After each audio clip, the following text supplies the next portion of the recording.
મુંબઈમાં હું પ્રોડક્ટ નથી.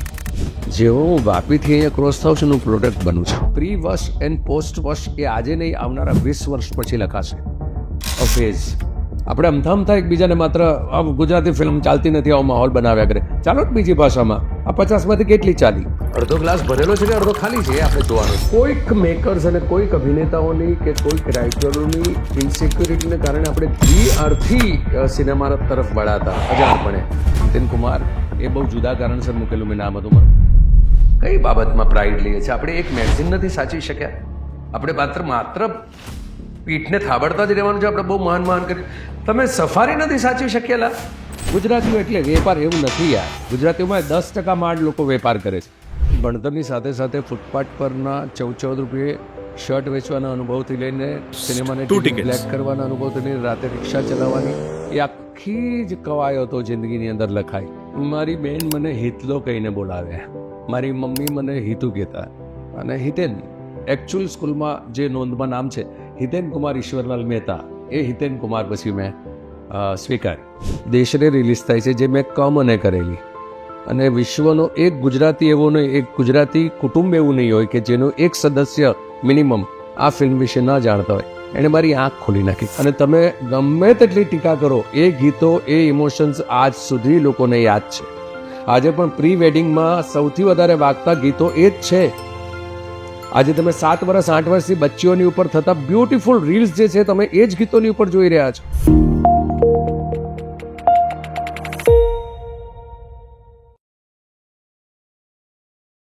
આ એ સમયની વાત છે જ્યારે અમદાવાદના આશ્રમ રોડ પર બહુ જ બધા થિયેટર્સ હતા અને એમાંથી એક થિયેટર તો શ્રી, જ્યાં માત્ર ગુજરાતી ફિલ્મો લાગતી. આજે તમે જશો તો ત્યાં રિવરફ્રન્ટની પાળે તમને વેસ્ટ બેંક નામનું એક બિલ્ડિંગ મળશે.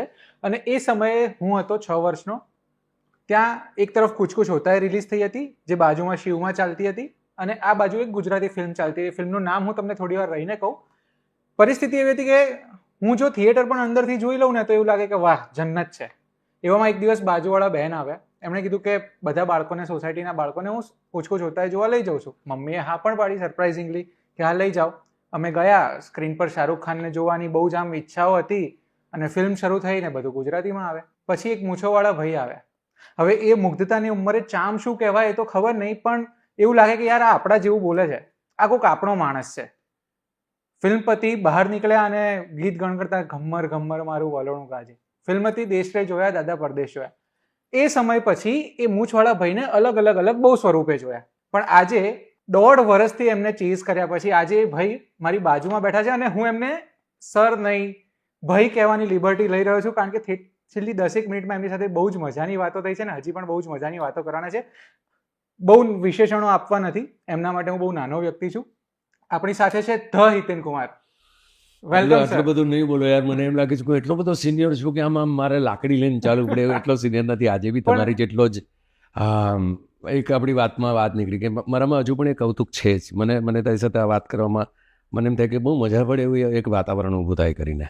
એટલે તું સર તો કાયમ માટે માઇનસ કરજે. સર બનવાની મારી લાયકાત નથી. હજુ પણ બહુ લર્ન જ કરું છું. આઈ એમ ભાઈ, as a elder brother or as a elder friend we can discuss whatever you have. હું એવું જ કહેવા જતો હતો કે બસ મોટા ભાઈ વાળી ફિલિંગ આવે છે કે જેમની પાસે અનુભવોનું બહુ જ બધું છે, કે જે એવું કહી રહ્યા છે કે મેં આ ભૂલ કરી છે તું ના કરતો. એ વાળી ફિલિંગ મને અત્યારે છેલ્લી 10 મિનિટમાં આપણે જે વાત કરી એમાં આવી રહી છે. તમારા અત્યાર સુધીના જેટલા જ વિડીયોઝ જોયા એમાં આવી રહી છે. મને એવું લાગે છે કે તમારી જોડે કહેવા માટે, અનુભવનું ભાથું આપવા માટે એટલી બધી વસ્તુઓ છે, પણ આપણે થોડીક જૂનેથી શરૂઆત કરીએ. જી મનમાં જે પ્રશ્ન આવે એને પૂછજે અને કોઈ પ્લાનિંગ વગર. હું તને પ્રોમિસ આપું છું કે એક શબ્દ માત્ર ને માત્ર અહીંયાથી નીકળેલો હશે. તો આપણે શરૂ કરીએ હિતેન કુમાર કે હિતેન મહેતાથી. મતલબ મારે આજે હિતેન મહેતાને વધારે મળવાની ઈચ્છા છે. મારી બેન મને હિતલો કહીને બોલાવે, મારી મમ્મી મને હિતુ કહેતા. અને હિતેન કુમાર એ બહુ જુદા કારણસર મૂકેલું મેં નામ હતું. મારું આખું નામ હિતેન ઈશ્વરલાલ મહેતા, પણ મેં કુમાર એટલા માટે એ વખતે અંગીકાર કર્યું હતું કારણ કે મારે કોઈ જ્ઞાતિના ડિફરન્સીસમાં નહોતું રહેવું. દરેક વખતે એ વખતે ત્રિવેદીઝ, એ વખતે કનોડિયાઝ, એ વખતે બધા ઘણા ઓલ રિસ્પેક્ટેડ પીપલ.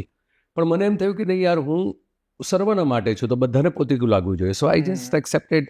મને જ્યારે ઓફર કરવામાં આવ્યું કયું નામ, ગોવિંદભાઈ પૂછ્યું, મેં કીધું હિતેન મહેતા. તો કે નહીં, મહેતા નહીં, રમેશભાઈના દીકરા તરીકે લોકોને ગેરસમજણ થાય એમ છે એટલે તમને 5 નામ આપીએ છીએ. તમે કીધું નામ તો નહીં બદલું, પછી એમણે એક નામ સજેસ્ટ કર્યું જે મારી સ્કૂલનું નામ હતું. મારું એકચ્યુઅલ સ્કૂલમાં જે નોંધમાં નામ છે હિતેન કુમાર ઈશ્વરલાલ મહેતા, એ હિતેન કુમાર પછી મેં સ્વીકાર્યું. અને આમ બેઝિકલી હિતેન જ છું, હિતેન જ હતો. અને બહુ અંગત મિત્રો મને હિતેનિયા તરીકે ઓળખે, અને જે હૃદયથી આવે એ રીતે વાત કર. બસ એકબીજાને ખૂબ પ્રેમ કરીને ખૂબ અદ્ભુત રીતે હૃદય ખોલીને વાત થાય એ જરૂરી. બસ આ જે પ્રકારની વાતચીત થઈ છે મને એમ થાય કે આ પોડકાસ્ટ અહીંયા જ પૂરું કરી દઈએ, આટલામાં જ કેટલું બધું આવી ગયું. પણ મેં થોડુંક રિસર્ચ કર્યું છે અને મારે થોડાક એવા મુદ્દા ઉપર વાત કરવી છે જે તમે આજ સુધી ક્યાંય ના કરી હોય. તો એ તોરણ ગામ તમે હજી જાઓ છો? તોરણ ગામ જાઉં છું. જ્યારે મોકો મળે એ રૂટ પરથી પસાર થાઉં છું ત્યારે જઈ આવું છું. લગભગ વર્ષમાં 3-4 વખત મારે ત્યાંથી પસાર થવાનું થાય. માત્ર હવે તો કશું જ નથી, એક ખાલી જમીન છે. જે ઘરનું એક નળિયું મને મળ્યું હતું, એ નળિયું જ્યારે એને ધુમાડિયું કહેવાય. જૂના ઘરોની અંદર નળિયાની સાથે એક ધુમાડો નીકળવા માટેનું એ એક મળ્યું હતું, એ તૂટેલી ફૂટેલી જમીન પરથી, જે મેં હજુ સાચવી રાખ્યું છે. કદાચ મારા ફાધર એ ત્યારે હશે ત્યારે એ નળિયું હશે. એ સિવાય તો માત્ર વાળો થઈ ગયો છે. ઝાડી ઝાકરા થાય ત્યારે અમુક દેસાઈ મિત્રો છે ત્યાં, એ લોકો ત્યાં થોડું ક્લીન કરાવી લે છે. પણ એ જમીન પર પહોંચું છું ને મને એમ થાય છે કે I reach up to my roots. હાલાકી હું ત્યાં જીવી નથી શક્યો. મારા ફાધર એ ત્યાં બર્થ લીધો હતો, એ પણ પછી દુર્ભાગ્ય બહુ લાંબો સમય નહોતા ત્યાં રહી શક્યા. પણ તમને એમ લાગે ને કે મારા ફાધરનું ગામ એટલે મારું ગામ, એટલે તોરણ ગામ મારું પોતીકું લાગે. રૂટ્સ તમારા ત્યાં. અને તમારી જે યાદગીરી હશે મુંબઈની ચોલની હશે, એ કઈ હતી, કઈ જગ્યાએ હતી? કારણ કે હું પોતે મુંબઈમાં જન્મ્યો છું અને મારા વેકેશન્સ બહુ બધા એક એવી ચોલમાં ગયા છે, એટલે મને તમારી પાસેથી એ જાણવામાં રસ છે કે કેવો માહોલ હતો. મુંબઈમાં એક જોગેશ્વરી નામનું પરવું છે, એમાં પૂર્વ અને પશ્ચિમ એટલે ઈસ્ટ અને વેસ્ટ. એમાં ઈસ્ટમાં સાવ ચોલનું આખું કલ્ચર, પીપીડાસ કમ્પાઉન્ડ, નટવરનગર, દાનાભૈયાની ચાલ, અને 10x10ની રૂમ, નળિયાવાળી રૂમ, બાજુમાં નાનકડી બારી હોય તો પાછળથી નાળું તમારું જતું હોય. અને આવા ચોમાસાની સિઝનમાં આટલું પાણી એમાં ભરાઈ જાય, અને એમાં ડેંડવા, રંગીન માછલીઓ તમારા ઘરમાં. એટલે તમારા ઘરમાં ફર્નિચર હોય, એક નાનકડો લોખંડનો પલંગ હોય, તેની ઉપર મધર અને મારો મોટો ભાઈ ફટાફટ બધો સામાન ઉપર મૂકીને અમને નાના ભાઈ બંધુઓને ઉપર ગોઠવી દે, ત્યાર પછી ડોલે બહાર કાઢવાની. એ મેમરીઝ એટલી બધી અદ્ભુત કે માટીના નળિયા પર બહુ જોરદાર મુંબઈનો વરસાદ એટલે કમાલ વરસાદ, અને એ વરસાદ પડતો હોય ને ત્યારે તમારા ઘરની અંદર ફોરા ફીલ થાય. એટલે તમે આમ મોઢું આમ 10 મિનિટ રાખો તો આખું મોઢું ભીનું થઈ જાય, એટલા ફોરા હોય. એ મેમરી હજુ છે, હજુ એ સુગંધ છે.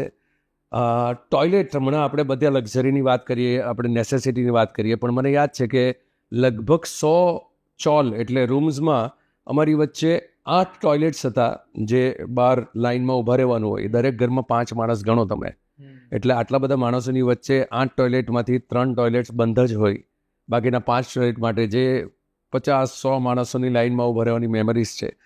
2 કલાક પાણી આવે ત્યારે દેગડાઓ અને વાસણો અને બાલદીઓની લાઈનો તમારા મમ્મી મૂકી જાય ને પછી એની ચોકીદારી કરતા બચ્ચાઓની ભીડમાં આપણે પણ હોઈએ, એ મેમરીઝ છે. But I had a wonderful memories. કારણ કે સિનેમાનો સૌથી પહેલો પરિચય મને ક્યાંક થયો હોય ને ભાવિન, તો એ વખતે પ્રોજેક્ટર ઉપર રસ્તાની ઉપર ચાદર વ્હાઇટ મોટી, એની ઉપર ગણેશોત્સવ કે નવરાત્રિ દરમિયાન ફિલ્મો જોવા મળતી. એ શોલેની રેકોર્ડ્સ ત્યાં સાંભળી છે, હાથી મેરે સાથી નામની ફિલ્મો ત્યાં જોઈ છે. એટલે એ બધી મેમરીઝ તો છે જ. ઉત્સવો, મુંબઈના ઉત્સવો એટલે ગણેશોત્સવ એટલે તો અમારા માટે દિવાળીથી મોટી ઘટનાઓ.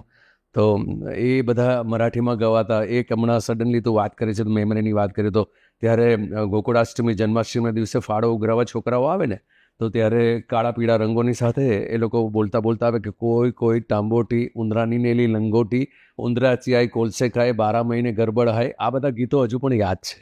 સો I have a lots many memories. No caste, no Hindu Muslim was there. Marathi બાજુનો એક માણસ મરાઠી હોય તો આ બાજુ સાઉથ ઇન્ડિયન માણસ હોય, સામેની તરફ મરાઠી હોય, પાછળની તરફ મારવાડી હોય. ક્યારે એવું ટેન્શન નથી અનુભવ્યું જે છેલ્લા 20-25 વર્ષમાં હું આજુબાજુ ક્યાંક એક માહોલ અનુભવ્યો છે એવો. અમે ત્યારે રાઇટ્સ થતા હતા, ત્યારે પણ રાઇટ્સ થતા, પણ રાઇટ્સના એ 4 દિવસ પછી એ મોહલ્લાના લોકો જે એકબીજાને સાચવી લેતા હતા કંઈ પણ ભેદભાવ વગર, એ હજુ પણ મને એમ લાગે છે કે કેટલો સુંદર દેશ હતો યાર, કેટલો સુંદર માહોલ હતો. તમે વાત કરો છો ને એટલે મને દુનિયાને ઊંધા ચશ્મામાં તારક મહેતા જે લખતા એ ચોલ યાદ આવે છે. અને મને મારું બાળપણ બી યાદ આવે, જ્યારે 10 નંબરની રૂમમાં એક માસી રહેતા હતા, એમના ઘરે કલર ટીવી હતું ને કોઈ સંકોચ વગર એમના ઘરે એમના બેડ પર બેસીને ટીવી જોવાનું. જેના ઘરમાં ટીવી હોય ને એ ટીવીમાં એના તો 4 જ માણસ હોય, બાકીના 400 માણસ આમ ડોકિયા કરીને અંદર જેમ તેમ સાકડ મુકડ બેઠા હોય, અને બધાને વાંધો જ ના હોય. તારા ઘરે કશું બન્યું હોય તો ત્રીજા ઘરવાળો પણ આવીને છોકરું તારે ત્યાં આવીને માસી માસી શું બનાવ્યું છે કે માસી કયા હે તું જાત અને પેલું તારા સામે જરી જ દે. એટલે એ એક એવો માહોલ જે મને હવે નથી લાગતું કે હવે પછીની જનરેશન કે મારાથી જરાક નાની ઉંમરના વ્યક્તિઓને પણ કહું તો એ લોકોને પરિકથા જેવું કે આવું હોય જીવનમાં, પણ આવો એક માહોલ હતો આપણા દેશમાં. પણ અત્યારે we are living in privacy, too much of privacy. આમાં તો એક એપાર્ટમેન્ટમાં રહેતા હોય તમને ખબર નથી કે ત્રીજા ઘરમાં કોણ છે અને બીજા માળે કોણ રહે છે. પ્રાઇવસી, દરવાજા જ નથી ખોલતા. મને અત્યારે મારા નાની 97 યર્સના છે ને મારા ઘરમાં બધા જ વર્કિંગ છે, તો હું ઓફિસે આવતી વખતે એમને ઘરે એકલા મૂકીને આવ્યો હોઉં, આખા દિવસમાં આપણને એમની ચિંતા રહ્યા કરે કે ઘરમાં પડી પણ જશે તો બાજુવાળાને ખબર બી નહીં પડે કે કેવી રીતે શું થશે. બટ એનીવેઝ, તોરણથી આપણે ચોલ પર પહોંચ્યા. હજી છે ચોલ અત્યારે કે રીડેવલપ થઈ છે? ગયું? હવે બધી રીડેવલપ થઈ ગઈ, આજુબાજુ બિલ્ડિંગો થઈ ગઈ. ઘણી વખત જાઉં છું 3-4 વર્ષે આંટો મારવા રાતના 12:30-1 વાગ્યા પછી કે મને ક્યાંક જૂનું ફળ્યું કે એક ચોલની એક ગલી દેખાઈ જાય, પણ નહીં. હવે બધું એટલું બધું બદલાઈ ગયું છે કે મુંબઈ હવે મારે બહુ ઓછું, એટલે મુંબઈમાં 30 દિવસમાંથી 20 દિવસ હું ગુજરાતમાં છેલ્લા આટલા વર્ષોથી કાઢું છું, તો 8 દિવસ જ્યારે મને મોકો મળે મને પોતાનો મારો વિસ્તાર જ એટલો બધો બદલાયેલો લાગે છે. નથી, એ ફળિયું ક્યાંય નથી દેખાઈ રહ્યું કે જે જૂના યાદોનું છે. એટલે હવે બધું એ મેમરીઝમાં છે. હજુ એ વિસ્તાર ત્યાં છે, હજુ એમાં જ, પણ બધી બિલ્ડિંગ્સો બની ગઈ છે. જે ફળિયામાં રમ્યા હતા, કે જે ફળિયામાં નાની નાની મરઘીના બચ્ચાઓ સાથે અમે લોકો અમારી મિલકત સમજીને એની જે રીતે જાળવણી કરતા હતા, એ બધી ઘટનાઓ જ હતી. હવે નથી ત્યાં એ જગ્યા. હવે અહીંથી થોડોક જમ્પકટ લઈએ આપણે, જઈએ તમારા પહેલા પ્લે પર. એ કયું હતું? અને તમે LICમાં કામ કર્યું, પેન વેચી અને કોલેજમાં પણ ડ્રામા કર્યા, તો એક્ઝેક્ટલી જર્ની એક્ટિંગ વાળી ક્યારથી શરૂ થઈ છે? એક્ઝેક્ટલી એક્ટર બનવાની જે પ્રોસેસ છે ને, કે મારે બીજું કશું નથી કરવું, મારે આ વિષયમાં કંઈ કરવું છે, એવી સમજણ મને 10મા ધોરણમાં ફેલ થયો. અને ત્યાં આજુબાજુના બધા લોકોને જો સવારના 7 વાગે દોડાદોડી કરીને ટ્રેન પકડવાની ઉતાવળમાં, સાંજે 6, 6:30, 7 વાગે એ લોકો આવીને સાવ થાકેલી અવસ્થામાં થોડો સમય પોતાના કુટુંબ સાથે કાઢે.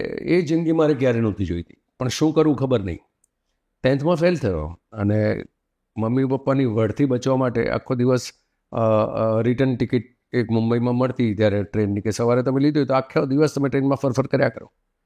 તો એવી રીતે રખડા કરું, ઘરે બધા સૂઈ જાય પછી પહોંચવું. તો એવા એક સમયે ખાર સ્ટેશને ચારણામાં ત્યારે વડાપાવને એવું બધું મળતું, તો ખાર સ્ટેશને એ ભૂખ ભાંગવા માટે ઊભો રહ્યો. ત્યાં 10-12 તારા જેવા મિત્રો કંઈક જુદી ચર્ચા કરી રહ્યા હતા. મને સાલું કાનને બહુ ગમ્યું કે આ કંઈક જુદું છે, એટલે ધ્યાનથી કંઈ સાંભળું. બીજા દિવસે પાછો ત્યાં ગયો અને પછી હિંમત કરીને પૂછ્યું કે તમે સારી વાત કરો. ત્યારે પહેલી વખત મને નાટક નામનો એક કન્સેપ્ટ, કે નાટક આવું કંઈક હોય, એટલે ત્યાંથી મેં એ લોકોની સાથે જોડાવાની ઓફર મૂકી કે મને તમારી સાથે કામ કરવા દો ને. તો બેક સ્ટેજથી શરૂ કર્યું, એ લોકોની ચાય પાણી સિગરેટ નાસ્તો લઈ આવવાનું. એ પ્રોસેસ દરમિયાન એ લોકોને પરફોર્મ કરતાં જોતાં ભાવિને મને એમ લાગ્યું કે આ આટલા વર્ષોથી કરી છે, એના કરતાં જો મને મોકો મળે તો આઈ કેન ડુ બેટર. અને આઈ રિયલાઇઝ કે એમ આઈ હેવિંગ દેટ સ્ટફ. પણ નાટ્ય શું છે એ સૌથી વધારે મિડલ ક્લાસ, એટલે એવી ગરીબી કે જે ગરીબીની વિશે હું ક્યારેક વાત કરું છું કે નથી તમારી પાસે એ પ્રકારનું શિક્ષણ મેળવવાનો સમય, ગ્રેજ્યુએશન પછી તરત તમારે નોકરી લેવાની જેથી ફેમિલીને તમે સપોર્ટ કરી શકો, એટલે ક્યારેક કલ્પના જ નહોતી. પણ ત્યાંથી નાટ્યની જર્ની શરૂ થઈ અને પછી કોલેજના સમય દરમિયાનમાં નાટક શું છે એ સમજવા માટે ઇન્ટરકોલેજનું સૌથી મોટું માધ્યમ મને પ્લેટફોર્મ મળ્યું. કે મુંબઈમાં એ કોલેજમાંથી મેક્સિમમ ત્યાં ઇન્ટરકોલેજ કોમ્પિટિશન થાય, એ કરતાં 5 વર્ષમાં ઘડાયો.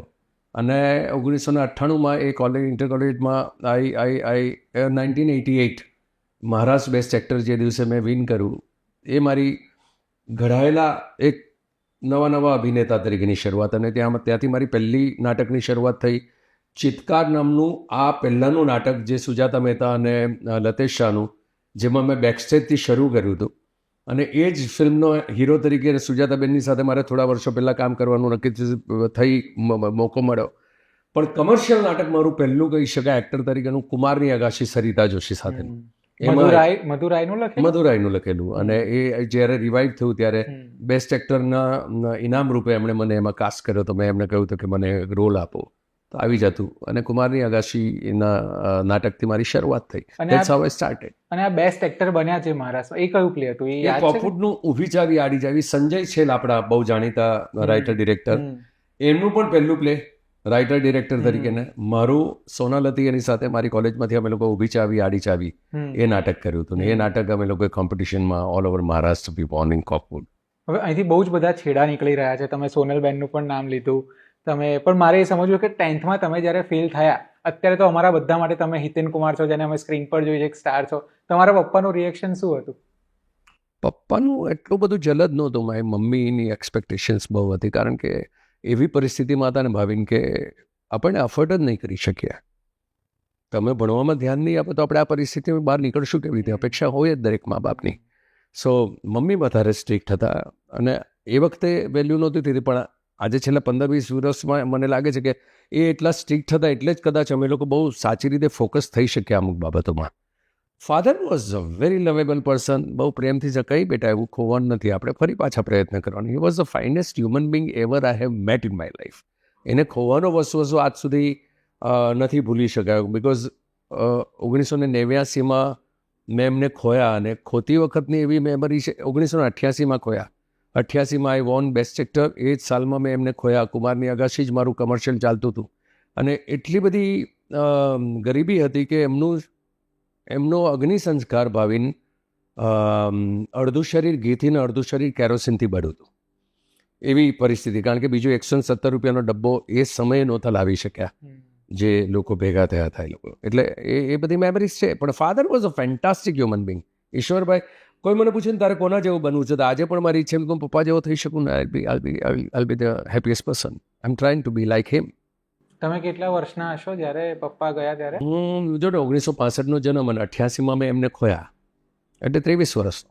22 પતિને 23માં થયું. કારણ કે મિડલ ક્લાસના છોકરાઓ જે હોય, જેમણે સંઘર્ષ જોયો, જેમણે પપ્પાને 9 to 5 ની જોબ કરતા બે છેડા ભેગા, એ લોકો છે ને થોડા જલ્દી સમજદાર થઈ જતા હોય છે. 16મું વર્ષ મેં ક્રોસ કર્યું ને ત્યાર પછી ભણતરની સાથે સાથે ફૂટપાથ પરના 14 રૂપિયે શર્ટ વેચવાના અનુભવથી લઈને સિનેમાની ટિકિટ બ્લેક કરવાના અનુભવથી લઈને રાતે રિક્ષા ચલાવવાની, એ આખી જ કવાયતો જિંદગીની અંદર લખાય. અને આજે મને એનો આનંદ છે કે યસ, એ બધા અનુભવમાંથી પસાર થયો, વિચ ટોટ મી અ લોટ. કે રૂપિયાની વેલ્યુ આજે પણ મને ખબર છે, ક્યાં વેડફાય, ક્યાં ઇન્વેસ્ટ કરાય, ક્યાં આપણે ન કરવું જોઈએ.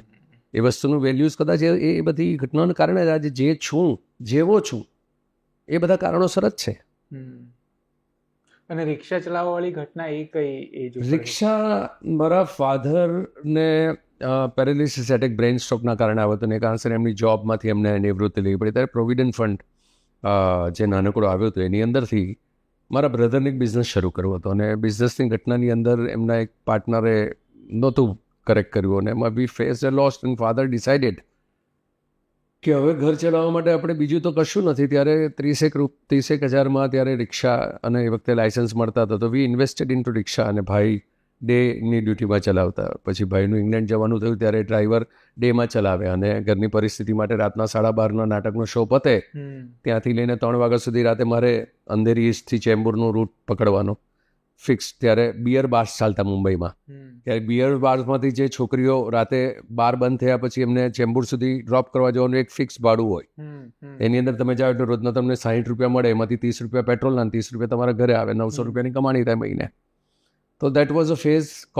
કોલેજની સાથે નાટકોની સાથે ટોપીવાળા થિયેટરની બહાર ફૂટપાથ પર 14 રૂપિયા શર્ટ વેચવાનું. ત્યારે લાટકા માલ 14 રૂપિયા, 11 રૂપિયામાં મળે ફેક્ટરીમાંથી રિજેક્ટેડ શર્ટ્સ, અને ત્યાં ઢગલો કરીને વેચવાની ઘટનાઓ પણ very interesting phase of my life for that time. ક્યારે નાસીપાસ કે એવું નહોતું થયું કે વાય મી, કે મતલબ આ બધો સંઘર્ષ મારા માટે જ કેમ લખાયો છે એવું? નહીં, એ વખતે તો નહીં આવ્યો ભાવિન, એ વખતે તો એવો ફેઝ મને ક્યારેય નહીં આવ્યો. પણ એક વખત હિતેન કુમાર નામના એક પદ પર બેસી જવાયું અને એ શરૂઆતના તબક્કા દરમિયાન તમે ખૂબ ટોચ પર હો ને ત્યારે તમે સાવ એકલાવ, હૃદય ખુલીને હમણાં જે વાત થઈ છે વાત કરવા માટે, કારણ કે તમે પ્રોડક્ટ બની ગયા. તમારી પાસે આવનાર દરેક માણસ માત્ર તમારી પાસેથી કશુંક ઈચ્છે, ત્યાં હૃદય ખુલીને વાત ના થાય.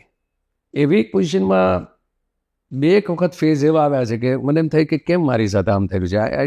બીજે દિવસે સવાર ના ઉગે એની ઈચ્છા થાય, એ પ્રકારના એક ડિપ્રેશનના ફેઝમાંથી. પણ સંઘર્ષ દરમિયાન ક્યારે સફળતા પછી ચોક્કસ આવે છે. એક વખત એવા ફેઝ આવ્યા છે કે જે પ્રકારની ફિલ્મો કરવી હતી, જેના માટે મુંબઈ છોડીને આવ્યો હતો, એ સિનેમા થતી ના દેખાય કે બહુ ધીમી દેખાય કે જે પ્રકારની ટેલેન્ટ્સ એન્ટર થાય એવી અપેક્ષા છે. આજે હું સૌથી આનંદમાં છું કારણ કે આજ આશયની સાથે આવ્યો હતો. પહેલો એવો માણસ જે અસ્ખલિત ઇંગ્લિશ બોલીને અથવા તો ટેકનિકલ નોલેજની સાથે આવેલો ભણેલો ગણેલો માણસ એ વખતે ગયા ઉપેન્દ્રભાઈના ફેઝ પછી. ત્યારે મારી 2001ના પણ ઇન્ટરવ્યૂઝ આજે પણ છે મારી પાસે છે. ત્યારે હું કહેતો હતો કે there will be a day કે જ્યાં ગુજરાતી સિનેમા નેશનલ પર ડંકો વગાડશે, આખું નવું જનરેશન જોડે. ત્યારે લોકો મારી પર હસતા હતા. અને આઈ એમ હેપી ટુડે કે entire generation is getting attracted two this cinema. That is a fulfilment of my entire journey. બાકી નાસીપાસ એમાં એ પ્રોસેસ ફ્લો થયો. હું એકલો હતો એ વખતે. જો આવા 10 માણસો ભેગા થયા હોત ને તો 1997માં મારી શરૂઆત થઈ. જો 10 માણસો ભેગા થયા તો કદાચ 2010-11માં આપણે બહુ જુદા લેવલ પર આવી ગયા હોત, જે આપણે 10-15 વર્ષ પાછળ રહ્યા. તો એવા એ 2 થી 3 ફેઝ એવા આવ્યા છે કે હું આના માટે બધું જ છોડીને ત્યાંથી અહીં આવ્યો છું. LICની ગવર્મેન્ટની નોકરી પણ મેં છોડીને અહીંયા આ રિસ્ક લીધું છે આ સિનેમા કરવા માટે, સુપરસ્ટાર તરીકે ઓળખાવા માટે. હીરો તરીકે એક હીરો હોય અને હિરોઈન સાથે પ્રેમ થાય, પછી એક વિલન હોય, એ વાર્તાઓ કરવા માટે જ આવ્યો છું. તો એવા ફેઝ હોય જ્યારે તમે પ્રોડક્ટ બની જાઓ અને સુપર સક્સેસ. એટલે એ સિનેમાના બિઝનેસ તમે જુઓ કે તમે એકલા લડતા લડતા અમુક જગ્યાએ થાકી જાઓ. ત્યારે એવા 2 ફેઝ આવ્યા હતા કે જ્યાં જેની પર બહુ અપેક્ષા રાખી હોય ને મેં એ મિત્રોને ઇન્વાઇટ કર્યા અને એ લોકોએ બહુ મોટી વાતો કર્યા, પછી એમની સાથેની ફિલ્મ સરેન્ડર કરીને કરી હોય ને પછી એ ફિલ્મો પણ સાવ અપેક્ષા કરતા સાવ ઊણી ઉતરી હોય. ત્યારે એમ થાય કે બસ મેરે સાથે એસા ક્યું હો રહા હૈ.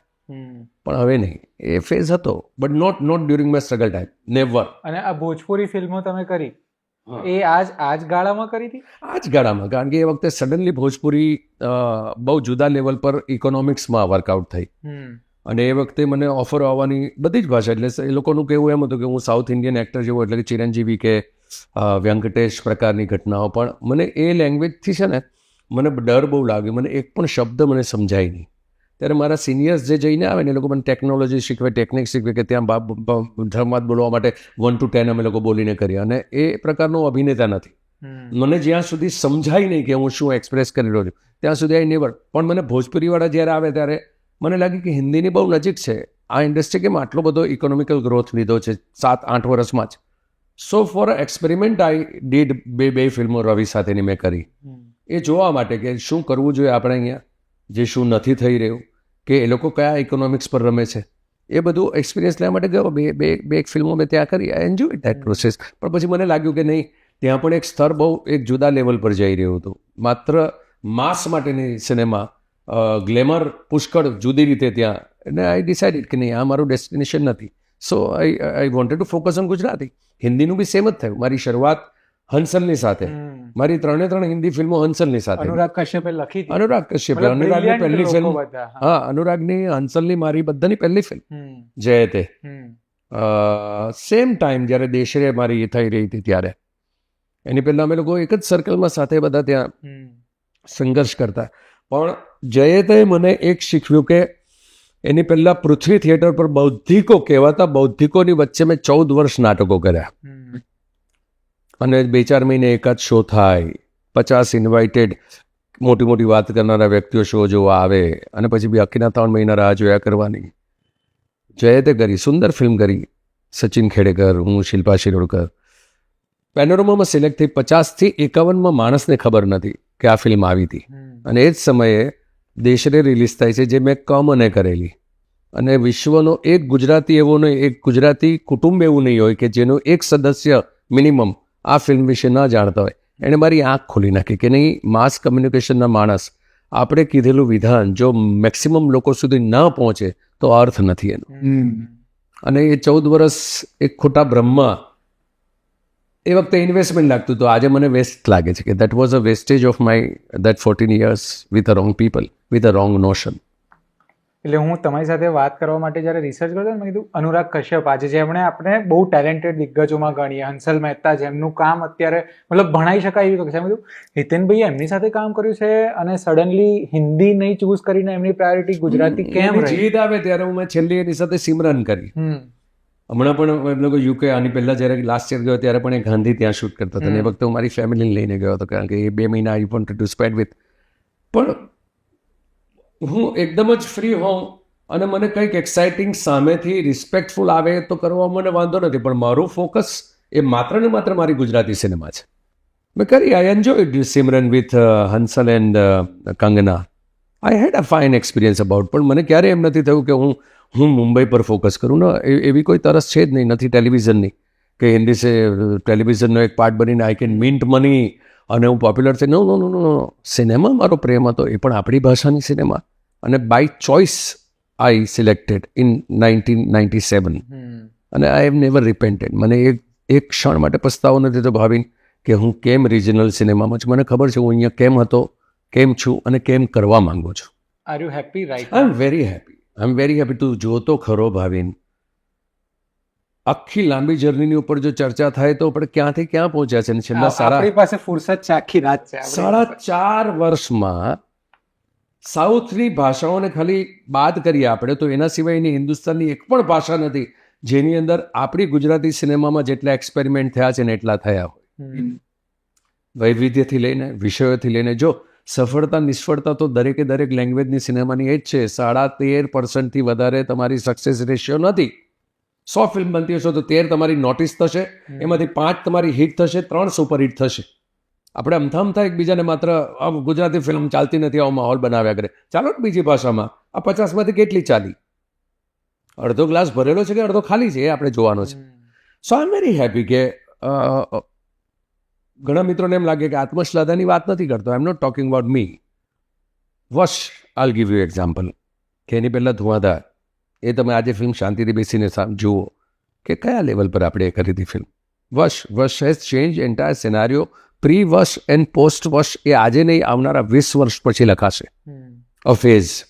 એના પછી તમે જુઓ દરેક ત્રીજો મેકર યંગસ્ટર્સ જે આવે છે એ લોકો જરા પણ અચકાતા નથી કે આપણે ભ્રમ કરવું છે તો ભ્રમ કરશે, બીજું ઇકબાલ કરવી છે તો ઇકબાલ કરશે. તમે જુઓ જેટલા તમારા યંગસ્ટર્સ છે બધાની પાસે જુદા જુદા વિષયોની સાથે છે.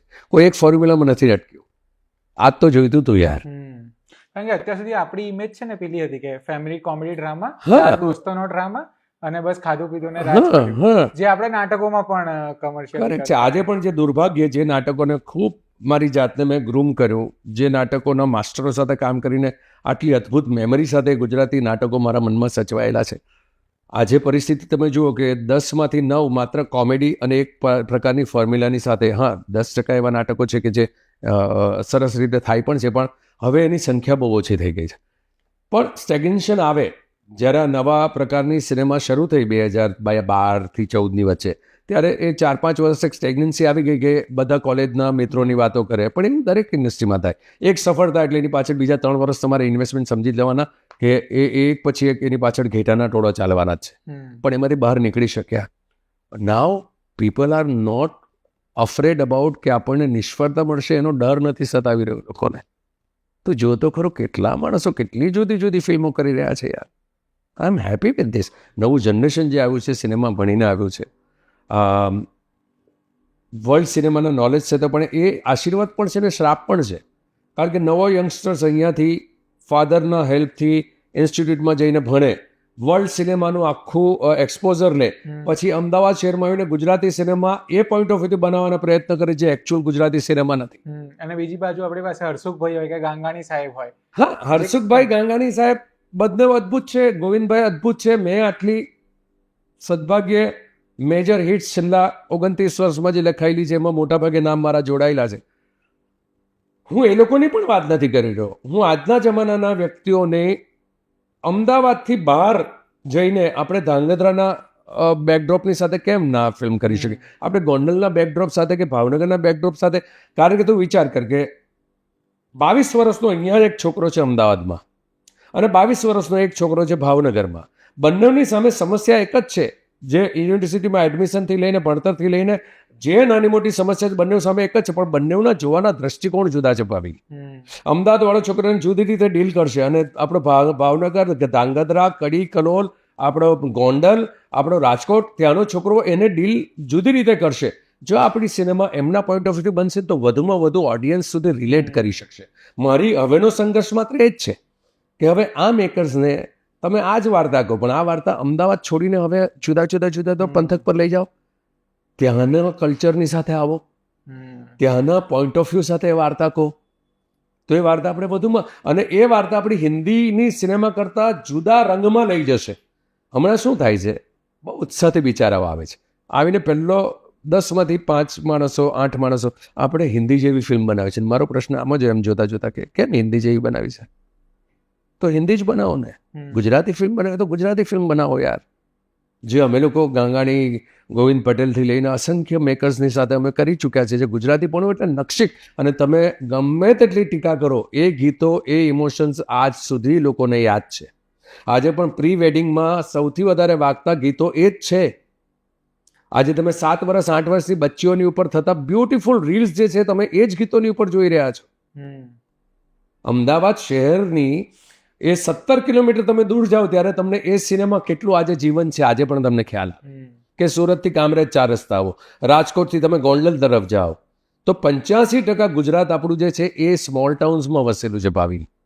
અને અનફોર્ચ્યુનેટલી હમણાંનો યંગસ્ટર જે આપણો આવ્યો શરૂઆતના 7 વર્ષમાં, હવે તો નાના નાના ટાઉનમાંથી પણ આપણા ડિરેક્ટર્સ આવ્યા છે, લેખકો આવ્યા છે, રામ આવ્યો છે, રામ જેવા બીજા 2-5 આવ્યા છે, વિજયગીરી ગામડેથી આવેલો એક માણસ અહીંયા છે, એ પ્રકારના બીજા બધા પણ વિશાલ આવ્યો છે.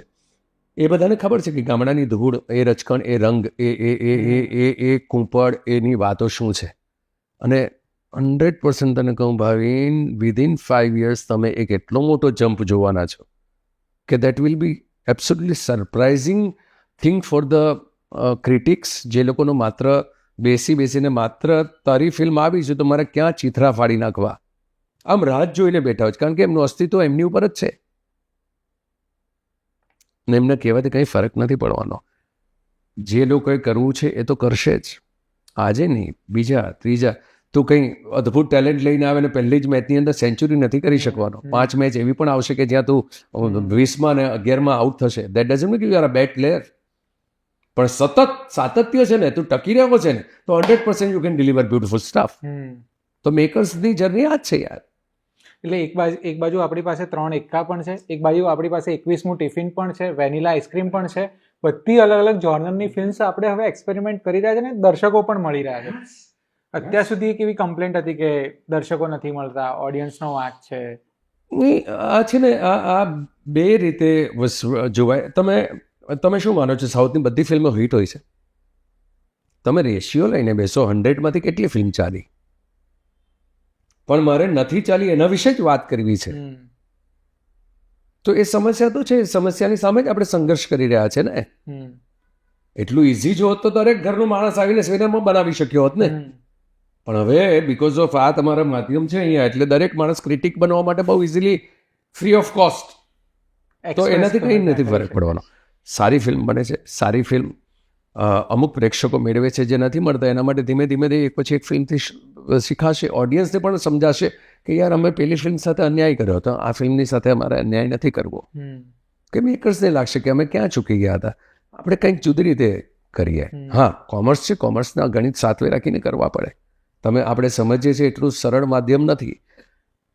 આ દુર્ભાગ્ય એવું માધ્યમ છે કે જ્યાં કળાની સાથે કોમર્સ બહુ મોટા પાયે સંકળાયેલું છે. પણ એમાંથી ફોર્મ્યુલાસ તો નીકળશે જ, જુદા જુદા રસ્તાઓ તો નીકળશે, અને બહુ સરસ રીતે થઈ રહ્યું છે. Nothing to worry about it.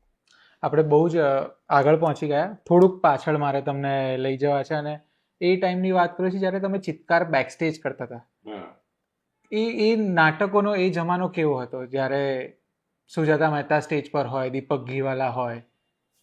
દીપકભાઈ સાક્ષી છે, મુકેશભાઈ હવે આપણી વચ્ચે નથી રહ્યા. ચિત્કારનો એક અદ્ભુત કિસ્સો છે કે એ નાટકમાંથી મને, મારું પહેલું નાટક હતું, બેકસ્ટેજ તરીકે વર્કર તરીકે કામ કરતો હતો, ને એક નાનકડી એન્ટ્રી એમાં મને આપવામાં આવી હતી, ઇન્ટરકલ્યુએટ કરતો હતો એટલે. અને એમાં મારાથી કંઈક ભૂલ થઈ હશે ઇમ્પ્રોવાઇઝેશન કરવામાં. મુકેશભાઈ મારી સામે હતા હીરો તરીકે, અને એમણે કંઈક 2 લાઇન ઇમ્પ્રોવાઇઝ કરી હશે, અને મેં પણ જરા સ્માર્ટ થઈને સામે કંઈક પ્રત્યુત્તર આપી દીધું, ને એમાં કંઈક થોડીક ક્ષણો ની રિધમ કંઈક બદલાયું હશે. મને એમ કે લોકોને તાળીઓ પડી છે, તો વિંગમાંથી બહાર નીકળીશ તો મને શાબાશી મળશે. અને લતેશભાઈ, હું ઓન કેમેરા કહું છું ને, એમણે પણ સ્વીકાર્યું છે કે આવું થયું હતું, ને સુજાતાબેને પણ સ્વીકાર્યું છે. અને શાબાશીની જગ્યાએ ધમ કરીને એક લાફો મારીને ઇન્ટરવ્યુમાં મને કાઢી નાખવામાં હતું, you get out. That was my ચિત્કાર. અને એ ન થયું હોત ને તો મારામાં એ જીદ ઊભી ન થઈ હોત ભાવિન, કે I want to prove myself. એ મારી ચિત્કાર સાથેની મેમરી. 15 રૂપિયાનું કવર મારું પહેલું, આજે બહુ જાણીતા એક્ટર તરીકે લોકોની વચ્ચે જાણીતા છે. સંજય ગરોડે ત્યારે પ્રોડક્શન સંભાળતા અને કોમેડી રોલ કરતા હતા એની અંદર. એમણે મને પહેલું કવર મારું આપ્યું હતું ચિત્કાર માટે, દેટ વોઝ ₹15, જે આજે બી મારે ત્યાં મારા ડ્રોવરમાં સચવાઈને રાખ્યું છે. એ જ કવર છે. એ જ કવર એ જ રૂપિયાની નોટોની સાથે સચવાઈને રાખ્યું છે કે આઈ સ્ટાર્ટેડ ફ્રોમ હિયર. અને પછી તમે વિચારો વર્તુળ ક્યાં પતે. એ જ સેમ ટીમ, એ જ લતેશભાઈ, એ જ સુજાતાબેન, એ જ વિષય અને એ જ રોલ. જે રોલ કરવાના એ વખતે મને સપનાઓ હતા કે બસ આવો રોલ મને ક્યારે મળે, આ રોલ ક્યારે મળે. અને એ જ રોલ ઈશ્વરે તાસકમાં ધરીને આપ્યો. અને મેં હમણાં 4 વર્ષ 5 વર્ષ પહેલાં મેં ચિત્કાર કરી.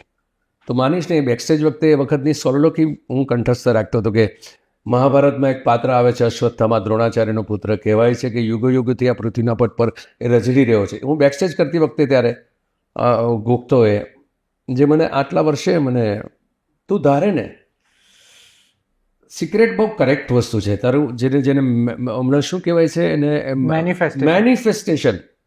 આ બધા મોંઘા શબ્દો બધા ડિફિકલ્ટ, પણ તારી તીવ્ર ઈચ્છા હોય ને તો ઈશ્વર એક પછી એક ખડકીઓ તારા માટે ખોલવાની શક્યતા તો રાખે જ છે. તારી ઈચ્છા તને છે ને, એ ઈચ્છાને સાતત્ય આપીને એની સાથે જીવવાનું આપણે ચૂકી જતા હોઈએ છીએ. Which I did that time.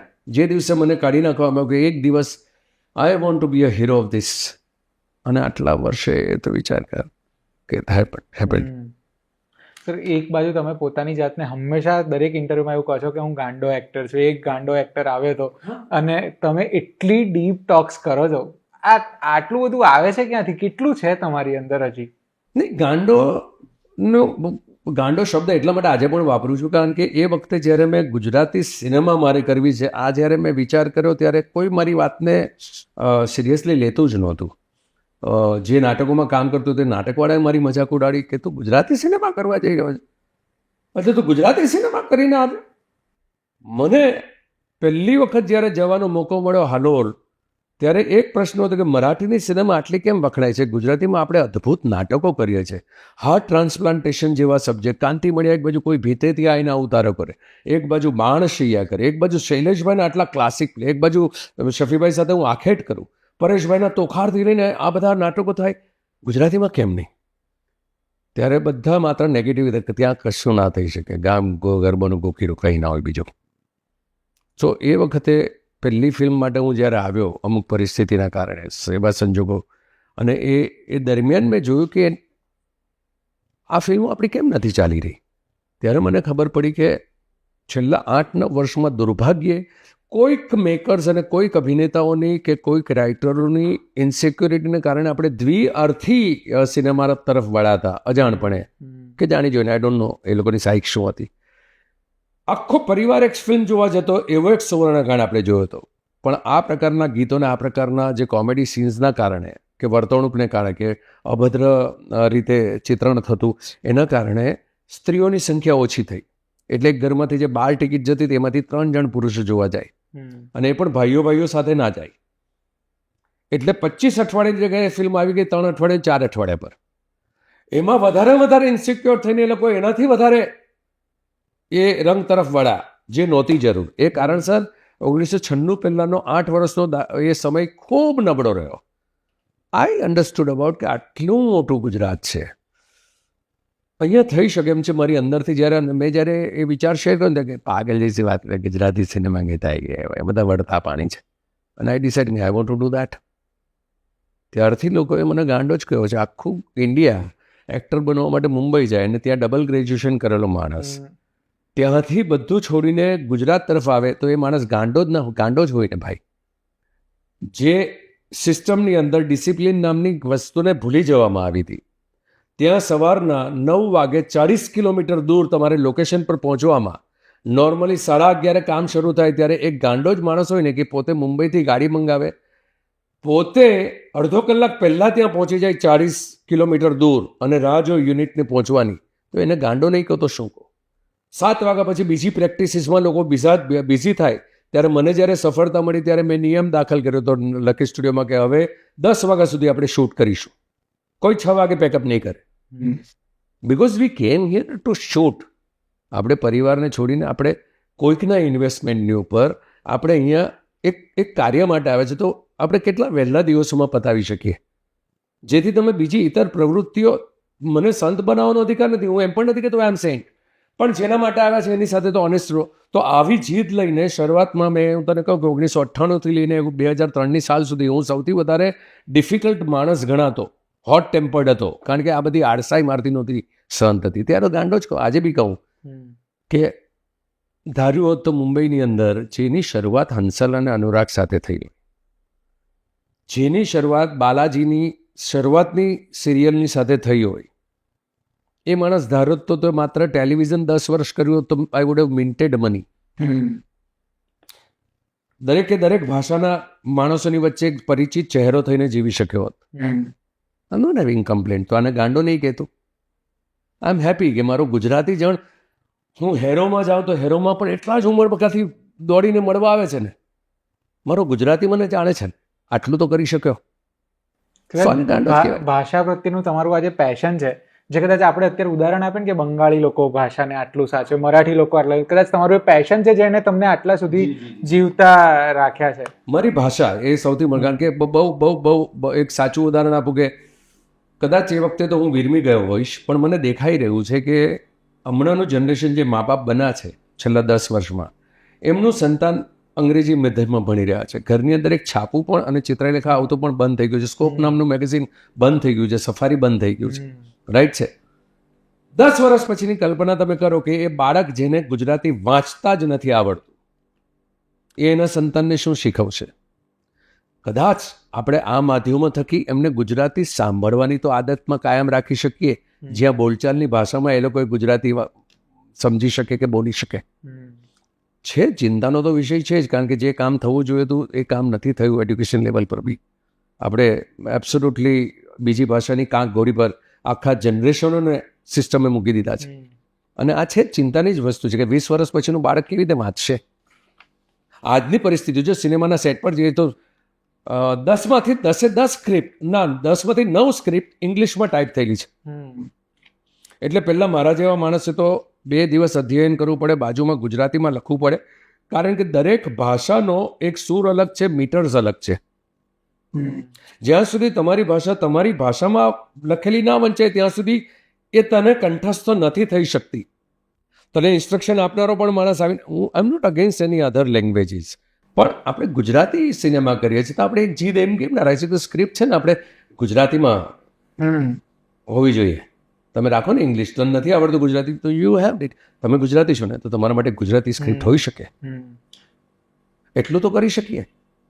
પણ ચાલો ઠીક છે, સિનેમા થકી કે આવા માધ્યમો થકી આપણે ક્યાંક ને ક્યાંક જીવંત રાખવાનો પ્રયત્ન કરવાનો સંતોષ લઈ શકીએ, બસ. મને યાદ છે નવાઝુદ્દીન સિદ્દીકીએ પણ વચ્ચે એક ડિબેટ ચાલતી હતી ને ત્યારે આ જ કમ્પ્લેન કરી હતી કે બોલિવૂડમાં પણ ઇંગ્લિશમાં જ સ્ક્રિપ્ટ આવે છે. મને એ નહોતી ખબર કે એ ગુજરાત સુધી પહોંચી ગયું. તું જો, મારી ઓફિસ એટલા માટે આટલી સતત ચાલુ રાખવી પડે છે કે એક સ્ક્રિપ્ટ મારે ત્યાં આવે, હવે તું મને નેરેટ કરીએ, વાર્તા જુદી હોય, જે આઈડિયા જુદી, પછી તે લખેલી સ્ક્રિપ્ટ મારે ત્યાં આવે, એટલે એના માટે મારે ઓછામાં ઓછો 48 કલાક એની સાથે વિતાવવા કે એ સીન ઇંગ્લિશમાં લખેલો. ઇંગ્લિશ ભાષાનો પ્રશ્ન નથી, પણ ઇંગ્લિશમાં ગુજરાતીને ઇંગ્લિશમાં ટાઈપ કરીને જે તમને આપવામાં આવે છે ને, એ અહીંયા સુધી તરત નથી પહોંચતું. એને સમજવા માટે તમારે બુદ્ધિ વાપરવી પડે. પહેલાં છે ને હૃદયથી આપણે વાંચતા હતા, એ ભાવ તરત મળી જતો હતો. એ એક્સરસાઇઝ બહુ જુદી થઈ ગઈ છે હવે. પણ હવે એની સામે તમે એકલપંડે કશું નથી કરી શકતા. પણ એટલું છે કે એટલો સંતોષ છે કે ગુજરાતી મારી 40-50 વર્ષની કેરિયર બનશે, હમણાં 30મું ચાલે છે, એટલું કહેવાય છે કે આ માણસે ભાષાની સિનેમા માટે he has given his life અને I am happy about it. I am not obliged. I have enjoyed that. મને આનંદ છે કે મેં એ કર્યું.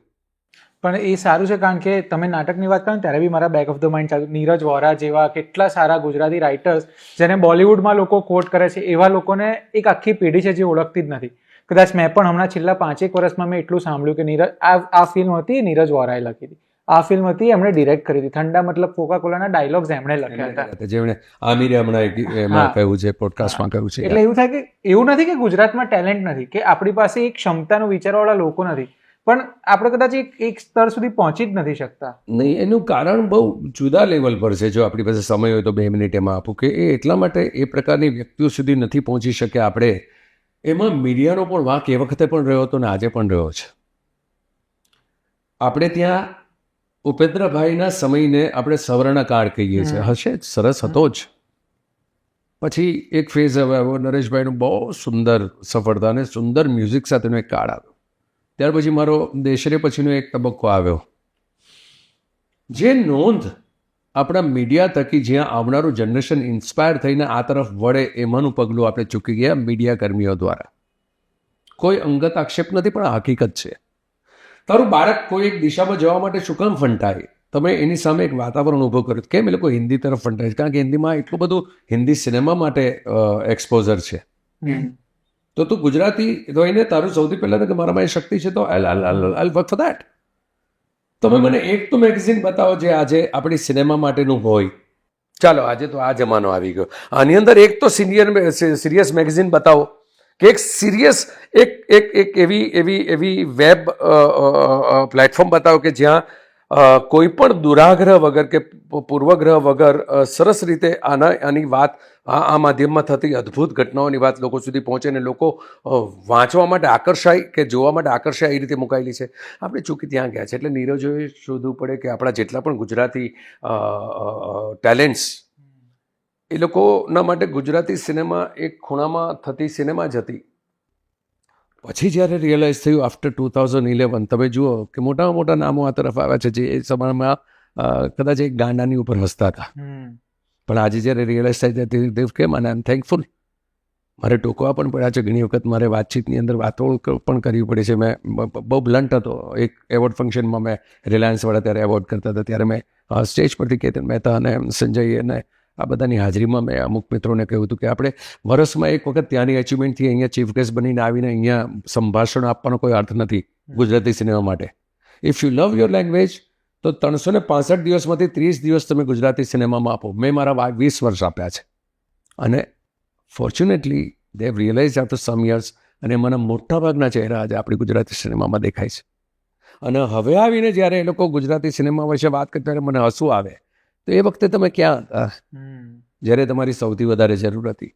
થેન્ક યુ, તમે આજે પણ આવ્યા છો તો હવે સતત ટકી રહેજો. એટલીસ્ટ વર્ષની એક સિનેમા કરજો અને પ્રેમથી કરજો, માત્ર ઇકોનોમિક્સથી નહીં કરતા. ફરક છે આમાં. કારણ કે આમાંના મોટાભાગના મહાનુભાવ પાસે જ્યારે જાઓ ત્યારે હિન્દીમાં તો મેં હિન્દી અને ગુજરાતીમાં બહુ મોટો ફરક છે ભાઈ ઇકોનોમિક્સમાં. ઇફ યુ લવ કરે છે ને નાના પાટેકર, કરે છે ને મહેશ માંજરેકર, કરે છે ને સચિન ખેડેકર મરાઠી સિનેમા માટે, ત્યારે ઇકોનોમિક્સ પહેલાં નથી ત્યાં. આમચી આવી રહે, માજી મરાઠી ફિલ્મ આવી રહે, કરો ને એ જ રીતે આવીને આપણી ગુજરાતી ફિલ્મ છે યાર. એક કરો ને વર્ષની એક, તો આપણી પાસે 50 ટેલેન્ટ એવી છે સાહેબ. 50 ફિલ્મમાં આવા એક ચહેરાઓ પોતાના તરફનું કન્ટ્રીબ્યુશન આપે. We can grow fast. અત્યાર સુધી આપણે જેટલી વાતો કરીને એક ગુજરાતી ફિલ્મો વિશેનું એક આખું ડોક્યુમેન્ટેશન થઈ ગયું. વચ્ચે મારે હવે થોડુંક તમને એ પણ પૂછવું છે કે ભાષાની જ વાત કરી ત્યાંથી કે તમે શું વાંચો છો આજકાલ, અને 5 બુક્સ તમે મને સજેસ્ટ કરી શકો જે વાંચવી જોઈએ આપણી ભાષાની. નહમ્યતે વાંચજે.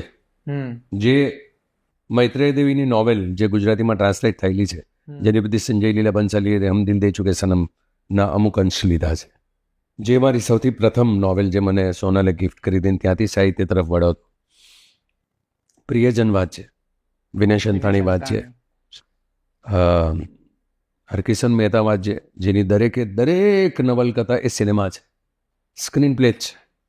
હરેન્દ્ર દવે અદભુત, ઘણા બધા લેખકો. એટલે હું 5 તો ક્યાંથી કહું, કેટલી બધી. મારા ઓફિસે આવીશું તો આમ હમણાં જ મેં 2000 બુક્સ મેં જુદી જુદી લાઇબ્રેરીઝમાં પહોંચાડી દીધી.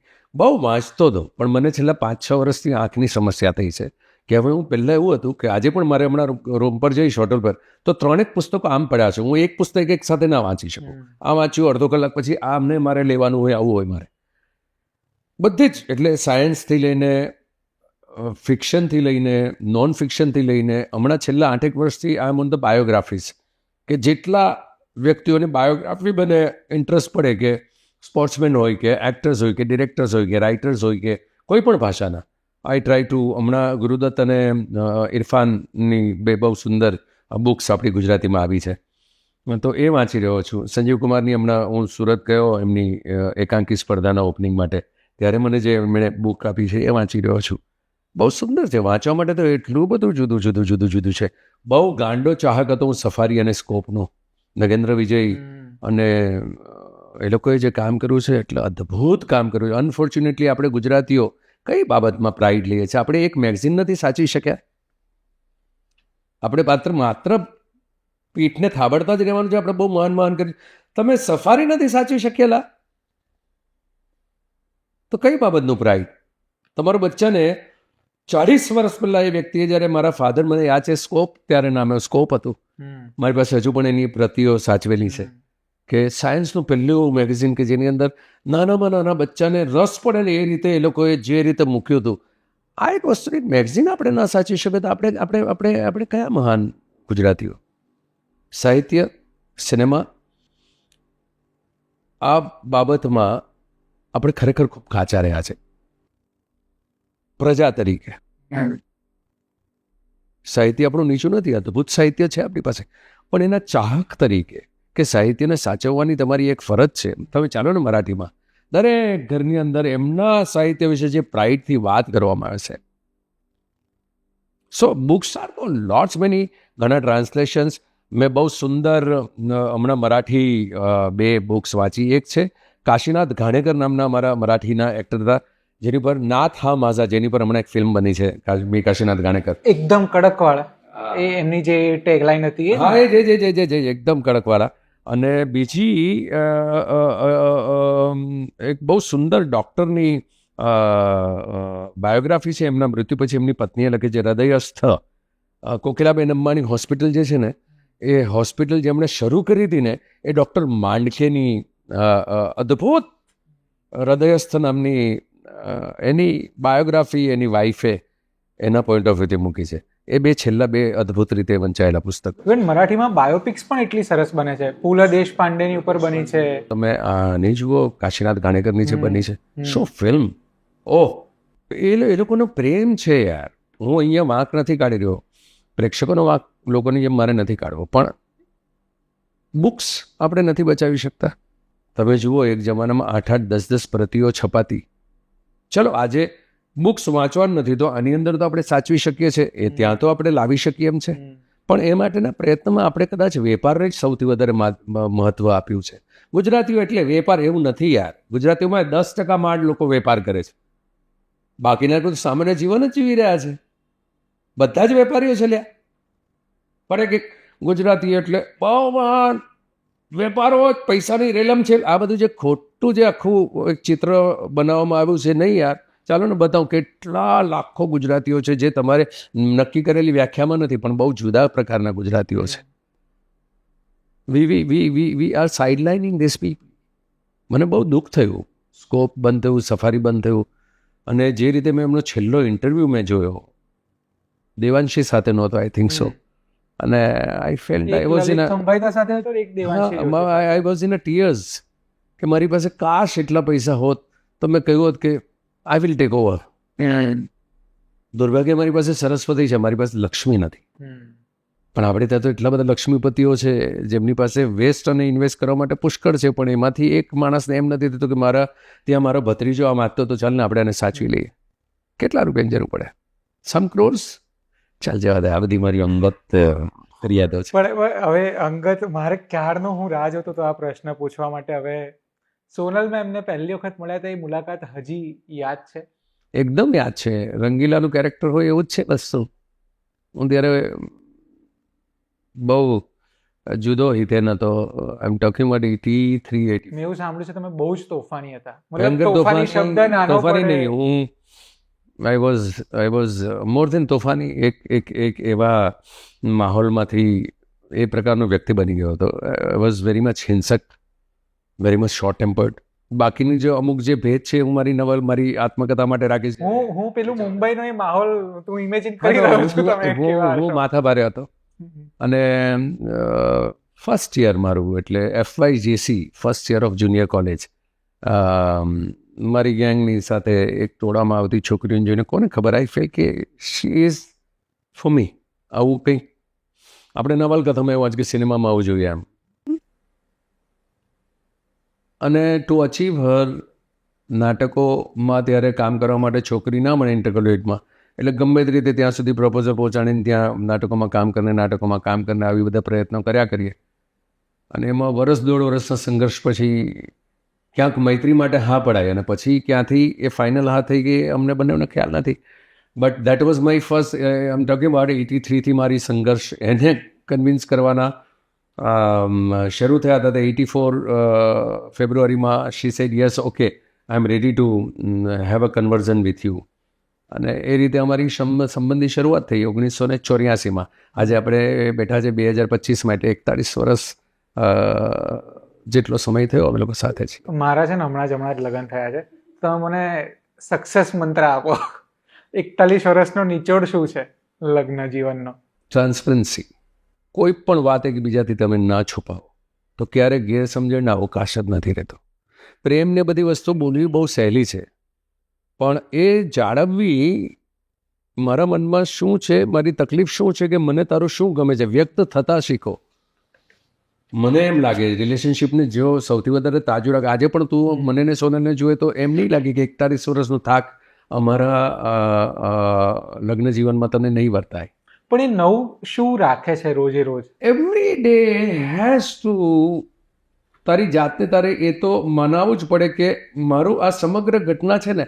હમણાં બહુ સુંદર મેં રજનીશનો એક લેક્ચર સાંભળી રહ્યો હતો. એમના જે ડિસાઇપ્સ હતા, એમના શિષ્ય હતા, એમણે બહુ સરસ એની કે રજનીશજીએ એક જગ્યાએ બીજા ઉલ્લેખો સાથે કહ્યું છે કે પ્રેમ એટલે શું, કે સરેન્ડરિંગ યોર સેલ્ફ. જ્યારે સામેની વ્યક્તિ તમારા કરતાં વધારે બની જાય તમારા માટે, એનાથી વધારે પ્રેમ નથી થતો. ને તમને એ રિયલાઇઝ હોવું કે તમારી સાથે જીવનારું વ્યક્તિ તમારા માટે શું કરી રહ્યું છે, અને એને માત્ર એક વખત રિસ્પેક્ટ કરો કે you are doing so much for me.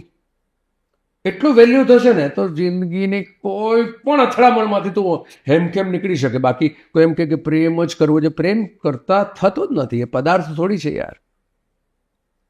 પ્રેમ તો એ સતત if you value each other, તમે એકબીજાને રિસ્પેક્ટ આપો, ટ્રાન્સપરન્ટ રહો, અને ભૂલ થઈ હોય ને તો એક ક્ષણે રિયલાઇઝ થાય, એક ક્ષણે તમારે ઈગો વચ્ચે ના લાવો કે મારે હમણાં નથી કહેવું. નહીં. મને પ્રશ્ન પૂછવામાં કે વોટ ઇઝ ધ રીઝન? હા, તો મારી સોનલી વચ્ચે કે જો મને એમ ખબર પડે કે આ મારી ભૂલ છે, તો અડધો કલાક કે 45 મિનિટ હશે છેલ્લા 10 વર્ષમાં મેં એ પ્રેક્ટિસ મારી જિંદગીમાં કરી છે કે આઈ વિલ સે 100 ટાઈમ સોરી. એ કંટાળી જશે કે હવે બસ થયું, નહીં યાર એ મારી ભૂલ હતી યાર, I reacted wrong way, I should not do that. આટલી વેલ્યુ કરશો ને સાહેબ, તો સામેની વ્યક્તિ જો તમને પ્રેમ કરી દેશે આમ સાચવી લેશે. આટલું જ શીખ્યો છું. સામે માણસની વેલ્યુ કરો, બસ એ માણસ તમને તને ને મને જોઈએ શું યાર. હમણાં આપણે બેઠા છીએ, તું આટલા પ્રેમથી મારી સાથે વાત કરે છે, હું તારી સાથે પ્રેમથી વાત કરું એટલું જ જોઈએ છે ને, તો મને આટલો રિસ્પેક્ટ આપજે. એટલો જ રિસ્પેક્ટ એમ થાય ને કે યાર he respect, he loved. That is only thing life is. એમાં લગ્ન જીવનને આપણે બહુ જુદા બોક્સમાં બેસાડવાના પ્રયત્ન, કશું જ જુદું નથી યાર, કશું જ જુદું નથી. તમને એક વ્યક્તિ ગમી ગયું એની સાથે જીવવું છે, તો જીવતા સાથે રોજ તમારે એ સંબંધને જીવતો રાખવાનો છે. તો એને ઘરમાં એક નાનો નાનો છોડ રાખે, તો છોડને બી આપણે જોઈએ કે 2 ડાળી સુકાઈ છે, તો એ શું રીઝન છે? વધારે પાણી છે કે જરા તડકામાં છે? આપણે ફેરવીએ છીએ ને. આપણે આપણી વ્યક્તિઓને ચૂકી જઈએ છીએ. આપણે દુનિયા આખીને એડજસ્ટ થઈએ છીએ, આપણે આપણી વ્યક્તિને નથી જોતા. That is the problem of maximum relations problem is means marriages problem is. અહીંયા બેઠો છું, તું હમણાં ફોન કર અને તું સોનલને પૂછ કે તને ચોઈસ આપું કે તેની સાથે જીવવું જ કે નથી જીવવું, તો એનો પણ આ જ જવાબ હશે જે હું અહીંયા કહું છું. Because we both have understood about thing. અને એ જ કદાચ છે. અમે લોકો એકબીજાને, મેં ક્યારેય એને મારી પત્ની તરીકે ક્યાં ઇન્ટ્રોડ્યુસ નથી કરી. I introduce her as a individual about it. I think એ જ મેજિક હશે. સૌથી મજાની વાત એ છે કે લોકોના લગ્ન ટકી રહે છે તમારે દ્વારા થયેલા સંતાનને કારણે. તમે જુઓ 10માંથી 9 કે તમારે ત્યાં બાળક આવી ગયો, પછી 2-4 વર્ષ પછી તમે નિભાવી લેવાની વાત કરો, અને પછી બાળક 14-15 વર્ષ હવે ક્યાં છૂટા પડવાની વાત થાય. એટલે બહાર આખું બધું હેમખેમ દેખાડવાના તમે પ્રયત્ન કરો, બધા everything is fine, everything is fine in our marriage. We are not having child. મારે સોનલને સંતાન નથી, છતાં પણ અમારે સ્ટીલ વી ફીલ કે હજુ હવે તો 60 પહોંચ્યું, છતાં પણ હું બેધડક રીતે કહી શકું કે મને પણ ઈચ્છા છે કે I want to grow with her. I want to be every day elder એજમાં અમારે સાથે ચાલવું છે, વિધાઉટ સંતાન ઓલ્સો.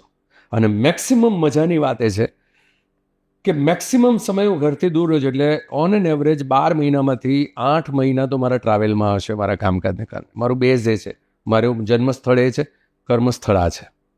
છતાં પણ you want to be with each other. I don't know આનાથી વધારે કંઈક બીજા મેજિક વર્ડ હોય. You understand your person and be transparent. That person is going to take care of you for entire life. મેં આ ખાસ વસ્તુ એટલા માટે એ હું લાવ્યો વચ્ચે વાતમાં, કારણ કે અત્યારે જેન ઝીમાં બહુ જ જુદી જુદી ટર્મ્સ છે. Companionship, one night stand, friends with benefits. તો મારા મગજમાં હંમેશા એક ડિબેટ ચાલે. મારું બાળપણ પેલું 90s વાળું છે કે આમ ચિઠ્ઠી આપીએ, આંખોના ઈશારા થાય ને એ વાળો એક પ્રેમ થાય નહીં થાય. તેમ થાય કે પ્રેમ જીવનમાં એક જ વાર થાય માણસને, વધારે વખત થાય, એકની એક વ્યક્તિ સાથે હજારો વખત થાય. પ્રેમ જીવનમાં રોજ થઈ શકે ભાવિન. 24 કલાકમાંથી 8 કલાક તું દુનિયાને આપે છે, 3 કલાક તું તારી જાતને આપે છે, 2 કલાક પેરેન્ટ્સને આપે છે.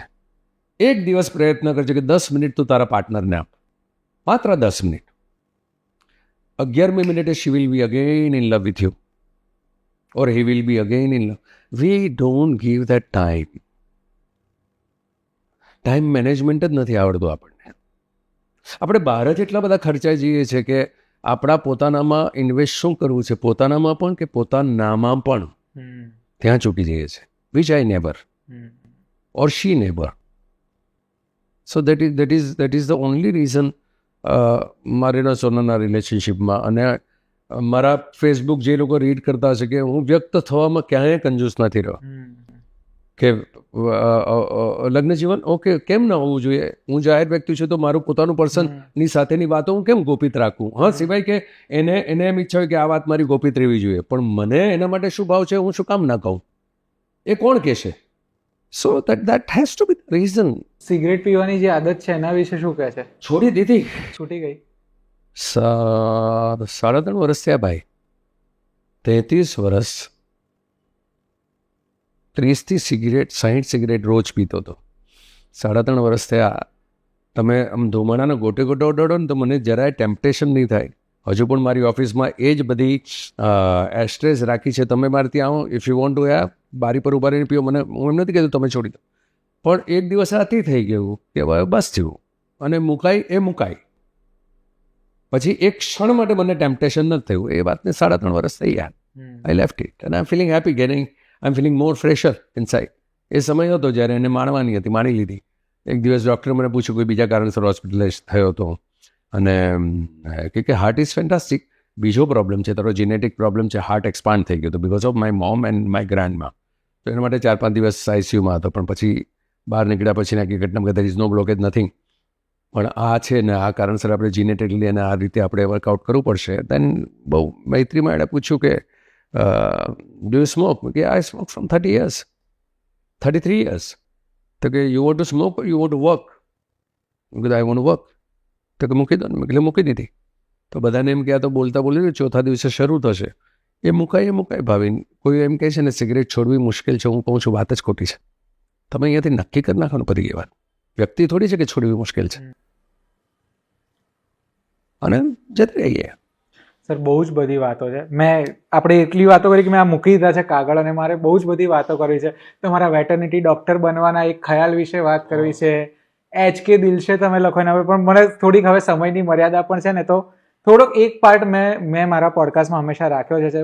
હવે મારે તમને એ પૂછવું છે, મુંબઈ વર્સિસ અમદાવાદ ક્યાં બેટર ફીલ થાય છે, અથવા બંને સિટીની ખાસિયત શું છે? મુંબઈ જ. કયા? એટલે એવું તો મારા રૂટ્સ ત્યાં છે, મારું બાળપણ ત્યાં છે, મારી સમજણ ત્યાંની છે, મારું એડ્યુકેશન ત્યાંનું છે, મારી ટ્રેનિંગ ત્યાંની છે, મારી ટ્રાન્સપરન્સી ત્યાંની છે. ત્યાં હું પ્રોડક્ટ નથી. મુંબઈમાં હું પ્રોડક્ટ નથી. જેવો હું વાપીથી અહીંયા ક્રોસ થાઉં છું હું પ્રોડક્ટ બનું છું. એટલે મને મળનારા 10માંથી 9 સંબંધો મારી પાસે કશુંક લેવા આવે છે. હૃદય ખોલીને માત્ર મૈત્રી આપવા માટે નથી આવતા. આ દુર્ભાગ્ય કહું છું. શ્રાપ કહેવાય ને કે આશીર્વાદની સાથે શ્રાપ. એમાંની ઘટનામાં કે આપણે સફળ હોઈએ ને ભાવિન, ત્યારે એવરેસ્ટની ટોચ પર હોય ત્યાં 2 જ ડગલા મૂકી શકાય એટલી જગા હોય. તમારી સાથેનો માણસ છે ને તમારાથી નીચે ઊભું રહેવું પડે, કારણ કે ઉપર તો જગા જ નથી. એને મળવા માટે તું ઝૂકે ને ત્યાંથી ગળથોલિયું ખવાઈ જાય. પ્રેક્ષકોનો માટેનો મારો અનુભવ માત્ર ગુજરાત નહીં, એટલે એ હું ન્યુયોર્ક જાઉં કે હું હમણાં હેરો અને સ્લાવમાં હતો કે પ્રોપર લંડનમાં હતો, ત્યાં પણ દરેક ગુજરાતીઓ હૃદયથી એ તો ભાવ એના માટે તો ક્યારે ફરિયાદ જ નથી. પણ જ્યારે આપણે બે શહેરો તમે જ્યારે કમ્પેર કરો છો ત્યારે મને મુંબઈમાં વધારે કમ્ફર્ટ એટલા માટે છે કારણ કે મારા મૂળિયા ત્યાંના છે, મારી સમજણ ત્યાંની છે. અહીંયા મારું મિત્ર વર્તુળ જ્યારે હું સફળ થયો ત્યાર પછી બનેલું છે. ત્યારે હું પ્રોડક્ટ તરીકે મોટાભાગનું એટલે 80%, 90%, 10% જ એવું હશે કે જેમની મારી પાસેથી કોઈ અપેક્ષા નથી.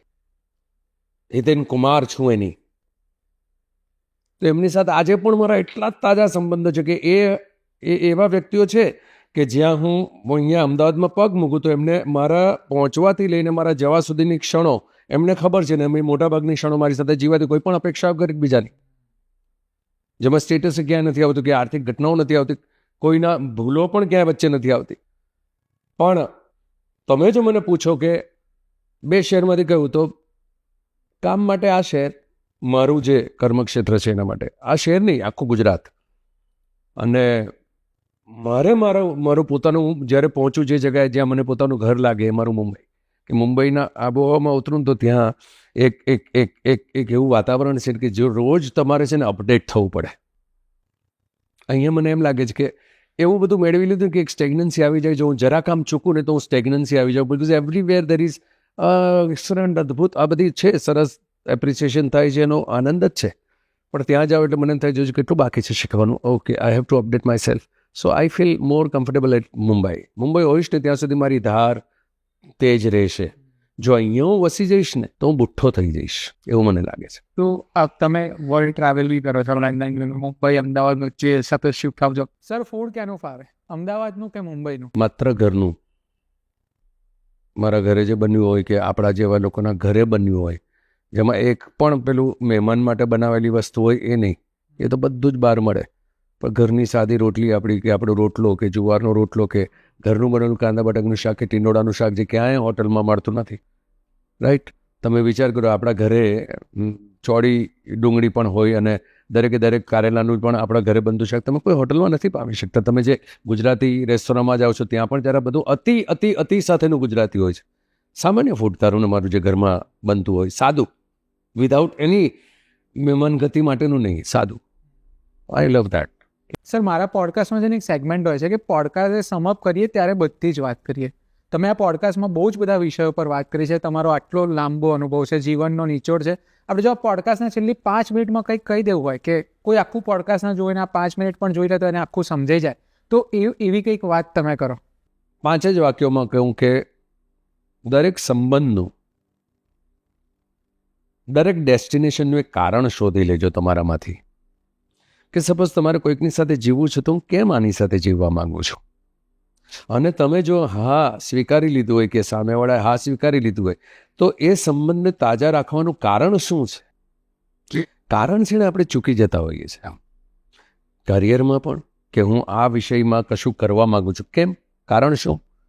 તો આ બાકીના 50,000 માણસો કરતાં વધારે ક્ષમતા છે મારામાં, હું કેમ પૂછું છું? કારણ હશે ને કે આ લોકો પણ સેમ જ કરે છે, કેમેરા સાથે પોડકાસ્ટ કરવા બેઠા છે કે જર્નલિઝમમાં કરવું છે, તો હું એવું શું કરી શકીશ કે જે આ લોકોના કરતાં કંઈક જુદું કરી શકીશ?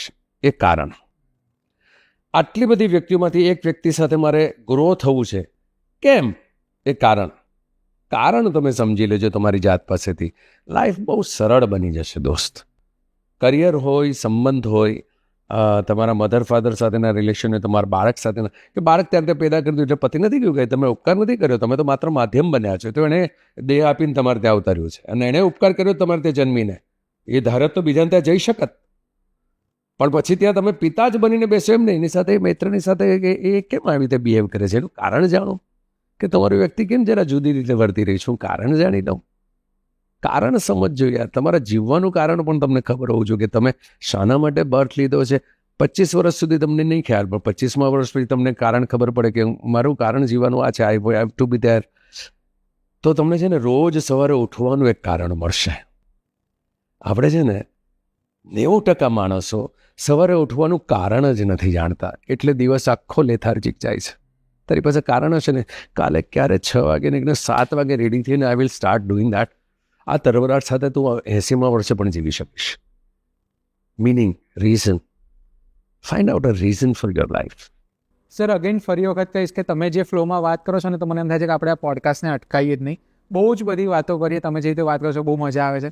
મારી પાસે બહુ બધા મુદ્દા છે, જેમાં એક સમય તમે વેટરનરી ડૉક્ટર બનવા વિશે વિચાર્યું હતું, પછી તમારે યુટ્યુબ ચેનલ શરૂ કરવી હતી, તમારું ફેવરિટ ગીત મારે ગવડાવવું હતું. એ બહુ જ બધી વાતો હજી રહી ગઈ છે. આના માટે એક વર્ષ દિવસમાં ફરી પછી આપણે સેકન્ડ એપિસોડ માટે ભેગા થઈશું અને એ વખતે આપણે એ મુદ્દાઓની પર વાત કરીશું. પણ મજા આજની વાતની એ છે કે કોઈ પણ એક વસ્તુ નક્કી કર્યા વગર વાતને આપણે જેટલી વિસ્તરી શકે એટલી રીતે વહેવા દીધી છે. મજા પોડકાસ્ટની આ છે ભાવિક. નક્કી કરેલા પ્રશ્નોને આ બધી ઘટના નહીં યાર, વાત ક્યાંથી ક્યાં પહોંચે એ તને મને ખબર નહીં. પોડકાસ્ટ શું મેજિક જ રહેવું જોઈએ. આઈ એન્જોયડ ધીસ થિંગ.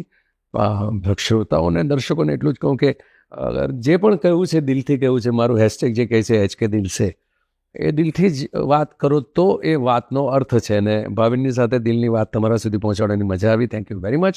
તમે બંને ટેકનિકલ ટીમને, મારા cameraman Priyanka, who became a reason for this podcast, and Bhavin, I loved conversing with you and I love you all. Sir thank you so much તમારું કે તમે તમારા વ્યસ્ત શેડ્યુલમાંથી આટલો સમય કાઢીને આટલી મજાની વાતો કરી. પર્સનલી મને બહુ મજા આવી અને આઈ હોપ આપણા દર્શકોને પણ મજા આવી હશે. તમને લોકોને જો આ પોડકાસ્ટ ગમ્યો હોય તો કમેન્ટ કરીને શું ગમ્યું એ જરૂર કહેજો. VTVની ચેનલને સબસ્ક્રાઇબ કરજો, આ પોડકાસ્ટને શેર કરજો, લાઇક કરજો, કમેન્ટ કરજો. હું તમને મળીશ એક નવા પોડકાસ્ટ સાથે, એક નવા ગેસ્ટ સાથે આવતા શુક્રવારે.